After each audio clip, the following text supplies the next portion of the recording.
পবিত্র শ্রাবণ মাস এবারে শুরু হয়েছিল সোমবার থেকে, আর সমাপন সোমবার। অদ্ভুত মুহূর্ত। মনুষ্য জীবনকে সম্পূর্ণ করতে গেলে এই সমস্ত সুন্দর মুহূর্তগুলোকে কিন্তু কাজে লাগাতে হয়।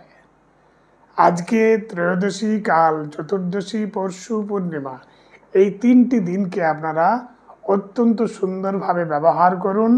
বাবার রুদ্রাভিষেক করুন, এবং এগুলো করতে অনেক কিছু লাগে না।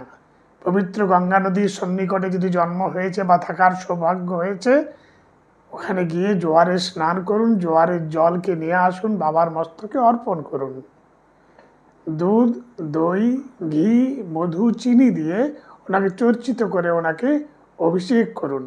ভালো করে স্নান করিয়ে চন্দন চর্চিত করে তাকে বিল্লপত্র দিয়ে আপনারা সাজান এবং শ্রীরুদ্রম পাঠ শ্রবণ করুন।